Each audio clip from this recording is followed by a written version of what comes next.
Okay, so I'll go ahead and start by introducing myself. My name is Allie Webb. I'm a yoga therapist here at Zoe Therapy Services, and I wanted to share with you some sample practices and kind of give a brief outline of what our body focused healing for anxiety yoga therapy group looks like and what it is. And so, if that's something that is interesting to you and sounds like something you would want to participate in, hopefully all your questions will be answered. And if not, hopefully you'll just leave after this next hour or so with a few tools that you can use on your own, some practices, and if nothing else, just feel better for this afternoon. So I'm glad that y'all are all here. And again, jump in with any questions anytime you'd like. So I'm going to start. I have a little slide presentation that hopefully will answer a lot of questions. And then we'll go from there, answering any specific questions you have. And then we'll go into some practices.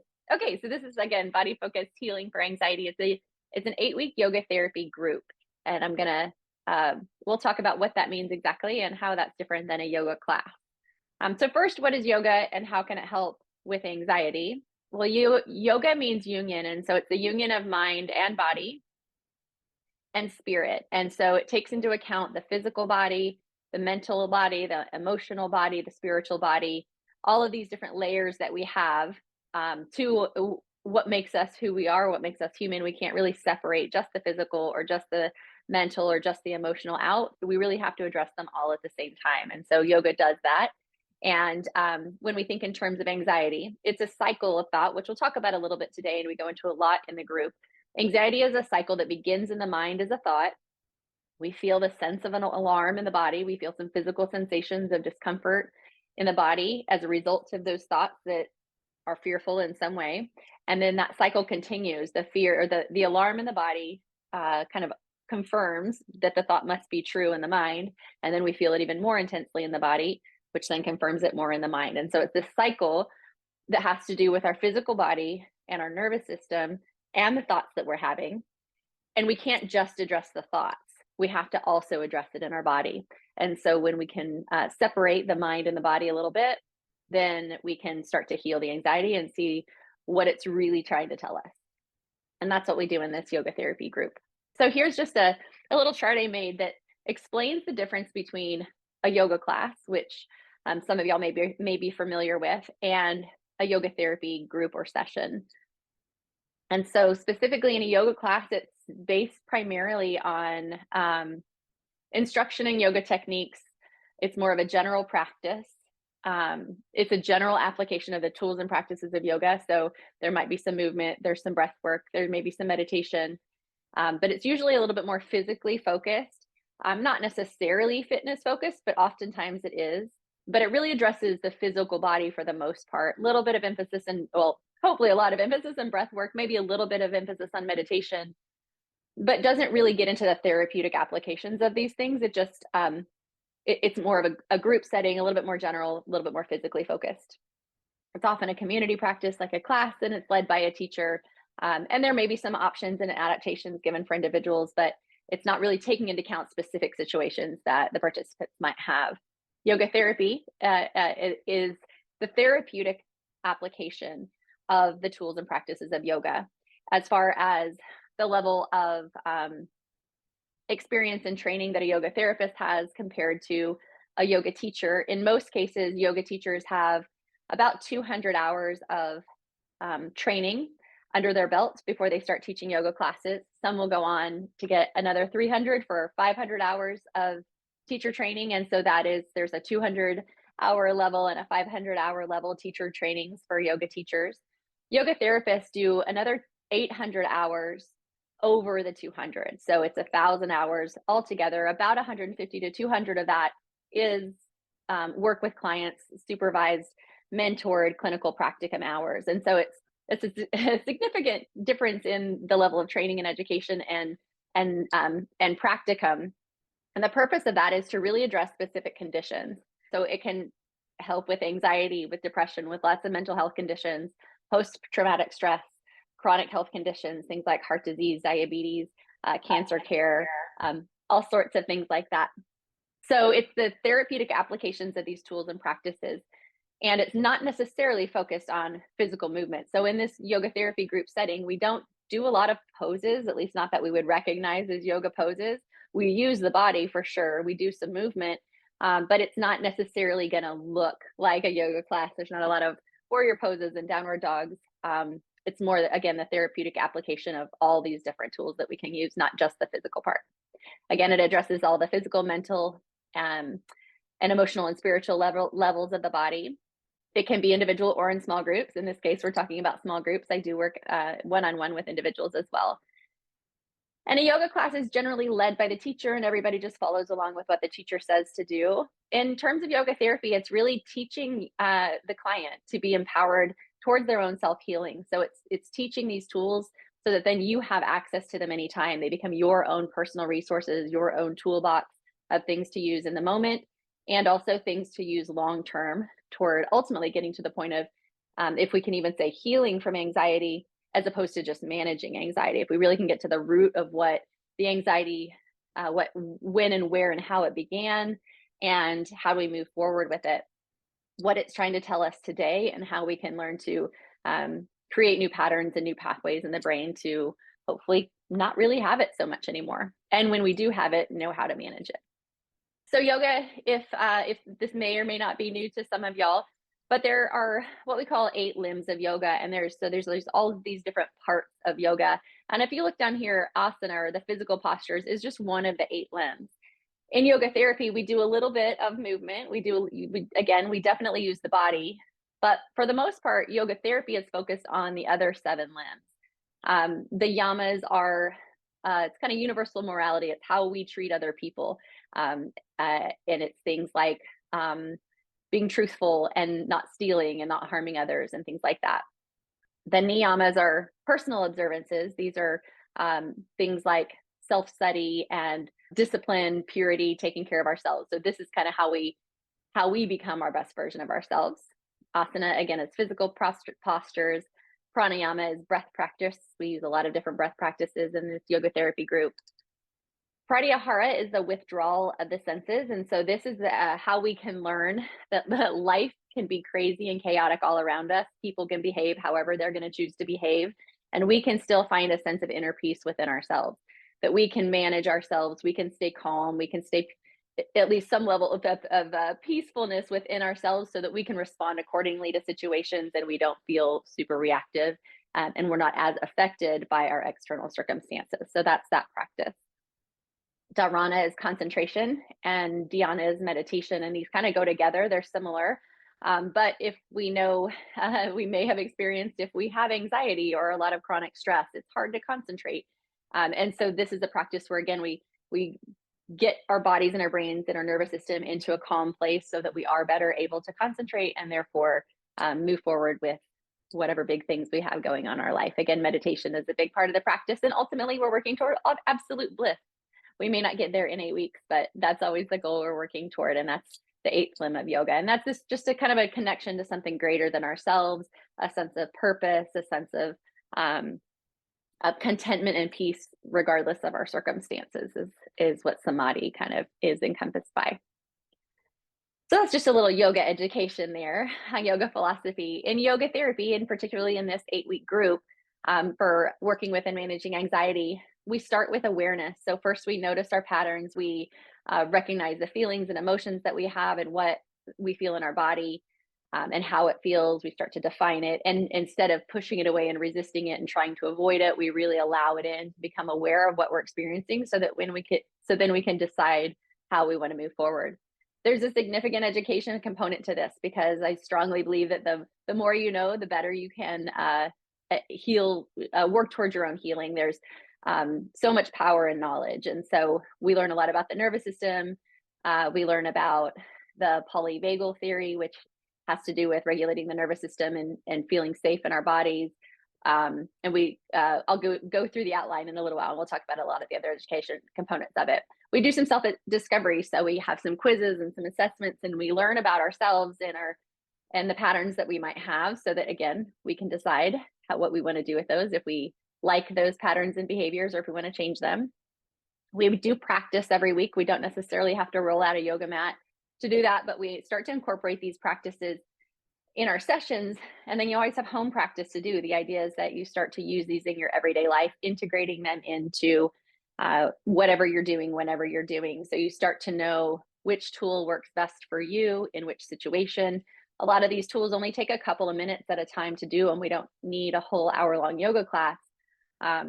But we want to just develop the pattern and the habit so that we know exactly what to do without maybe even getting to that point of feeling overwhelmed, because we're just kind of managing ahead of time. It's ultimately the goal. So let's talk just for a minute about anxiety.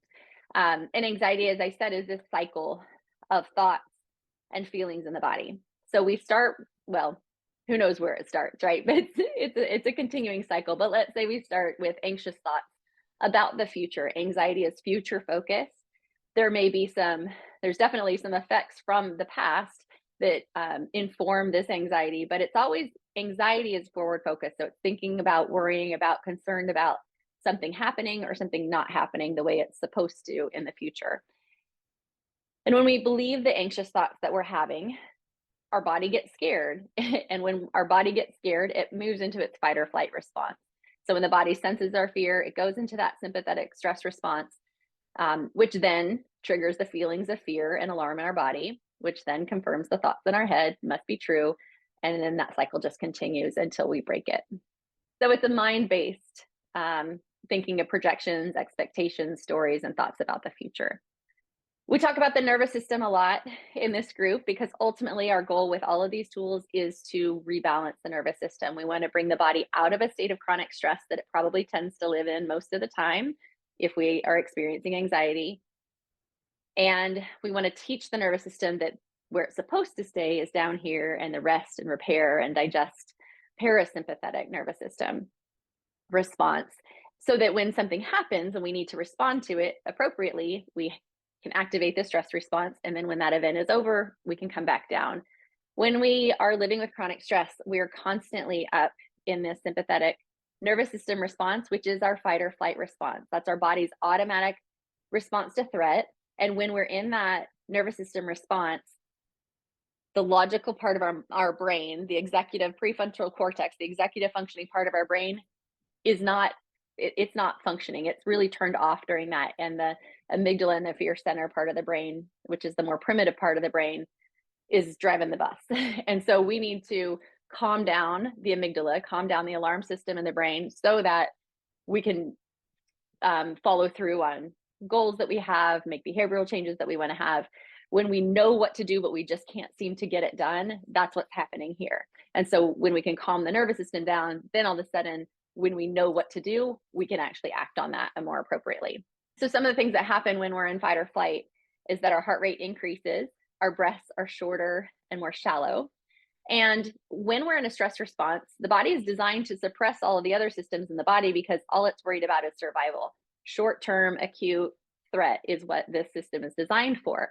And so the immune system is suppressed, the digestive system is suppressed, the reproductive system is suppressed, as is the respiratory and cardiovascular system.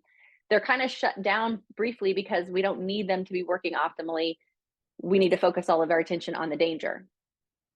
And that's fine in short-term, acute, real threat situations. But if that's the way we're living our life all the time, then those systems in the body are never really online the way they're supposed to be. And so we can have a lot of digestive distress. We can have autoimmune conditions. We can have chronic health conditions. And that's all a nervous system response in the body, or it has to do with the nervous system in the body, because automatically those systems are suppressed. So we can do all the diet and all the exercise and take all the medication we want, but we're not really going to be able to treat and heal those conditions if the nervous system is never out of that fight or flight response. And our executive functioning is limited. And so all the good choices we want to make and patterns we want to change in our life, we're just trying to force it with willpower instead of allowing it to really just become something that's part of what feels at peace in our body to do. All right, so when we think about our 8-week group, our yoga therapy group, here's the themes we talk about each week. And each week there's a little bit of a lesson. There's usually some sort of self-discovery, self-assessment quiz type thing that we do and look at. And then we do different practices that apply to the specific theme for the week, but also they build on each other as we go through the 8 weeks. So you end up with this toolbox full of resources by the end of the 2 months. So the first week we talk about defining anxiety. We introduce a stress continuum. We kind of see where we are on that spectrum, knowing that sometimes we're in what feels like a little bit more of a crisis stage, and then sometimes we feel like we're kind of okay, and that's always going to be fluctuating, and recognizing what to do when that happens and what our resources are. Anxiety is often the result of unresolved trauma in the body that's stored in the body somehow. And this trauma may or may not be something that we're even aware of. It may be something that we think we are past. And logically, we might have moved past whatever these traumas are. And again, we may not even recognize a life experience as being traumatic because it's our normal situation. But the body has a memory of things. The body remembers fear from the past. And anything that seems similar to that in the present is going to trigger that response in the body that something must be wrong. And it's completely involuntary, and it's really out of our control unless we start to become aware of it and pay attention. So we learn about this relationship between unresolved trauma in the body, and we do some assessments, and we don't have to get into the details of what anyone's trauma might be. In fact, that's not really what we do in a yoga therapy group. That's a perfect thing to do with your therapist if you aren't already. But what we do is just recognize that something happened, and then we start to go from there. So we do some physical practices to release anxiety in the body and to regulate the nervous system the next week.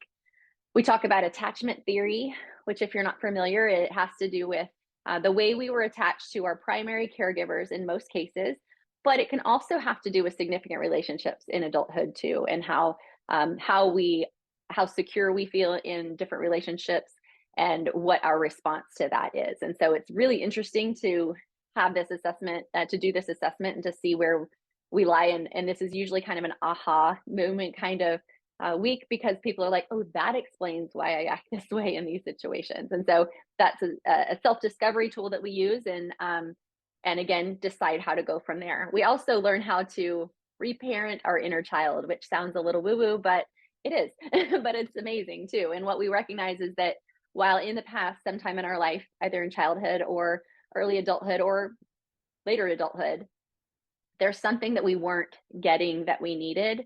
And we can't go back in the past and make somebody give us something that they didn't give us. But we can, through meditation and through journaling and just lots and lots of self-compassion, we can go back and nurture and support and take care of that part of ourselves, and recognizing that we are always the one that is always going to be there to comfort and take care of ourselves. And so we can go back to, let's say, 7 years old when we didn't get something that we needed. And if we can offer love and compassion to that 7-year-old, instead of that 7-year-old yelling at us in the form of what shows up as anxiety, we can comfort that 7-year-old and then no longer feel that sense of alarm in those situations. So I know it sounds kind of weird right now, but it makes sense as we get into it in the 8 weeks. But that's what we do with attachment theory. We talk about the brain on week 5, and we talk about balancing the right and left hemispheres of the brain. Most of us know that the left side of the brain is kind of the more linear, logical side, and the right side is the more creative, artistic, musical side. And in terms of anxiety, it shows up different ways depending on which side of the brain is a little bit more active. And so we really want to integrate and balance the two sides so that in any given moment, in any situation, we know if this is a linear, logical kind of problem, or if it needs a creative solution.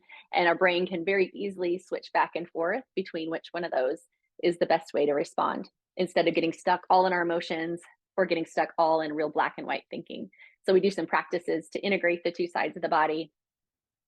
We look at things like perfectionism and people pleasing and codependent tendencies, and how those contribute to anxiety, how those are results of patterns and relationships in our past, most likely, and how we move forward to learn how to change those patterns. We talk about overthinking and ruminating and reframing negative thoughts. And this is a practice that can be done and maybe something that's familiar, but with the reminder that these things are going to sink in and take root better. These concepts are going to take root better when we're coming from a calm, regulated nervous system. So we incorporate a theme or an idea that may be familiar, but even if we think about something like CBT, that's going to work better if we're coming from the calm, regulated, rest and digest nervous system response. So we kind of put these two things together. And then we look at uncertainty and recognize that everything in life is uncertain. And how can we learn to actually embrace that uncertainty and know that the peace actually comes from not knowing all the answers and not having to know the answers and not feeling like we need that in order to feel safe, recognizing that uncertain doesn't have to mean unsafe. And we offer throughout the entire course lots and lots of self-compassion, because that's how we're able to really heal from this, is to offer ourselves compassion for where we've been, compassion for other people and their experiences, and how to move forward, knowing that sometimes we're just going to have to know that these experiences are we're always gonna have hard experiences in life. Life is equally amazing and equally terrible sometimes, and nothing's gone wrong when bad things happen, but how can we maintain a sense of peace and knowing that everything ultimately is gonna be okay? And so that's kind of the outline of what we go through in the group. And some of the tools and practices that we use each week are breath work. That is our primary way to regulate the nervous system. We do different meditations and yoga nidra practices that are similar to a guided meditation. We use the body, we use movement, we do some journaling. We introduce emotional freedom technique or tapping. We have an affirmation that follows us through the group. We use self-discovery tools, as I said. There's home practices, and there's an online classroom that goes with this course. So if you ever have to miss a week, you'll still have access to everything that we covered. You'll use it for your homework. You'll have access to it even after the 8 weeks are over. So you'll have access to it indefinitely. I'm going to just give you a brief demo of what that looks like if this works. So this is what it looks like. So you'll get a login and password for this. And there's some yoga classes here that you can do that are just movement practices that I've recorded. This is the week 1 lesson. We click on it. You'll see that there's a little slide presentation. If you press play, you'll get my voiceover of what that lesson was. We watch a YouTube video in that group, so that's here. There's a recording of this meditation that we're actually going to do today. So you'll have access to all the tools and practices that we do. So you can use them for homework, or again, if you can't remember what we talked about, or if you have to miss a week, session 2, all the practices are here in the lessons and on through the 8 weeks. So that's something that you'll just have in addition to the live classes. You'll have online access to that going forward as well. And please reach back out to me if you have any other questions about anything, and hopefully I'll see all of y'all again soon somewhere.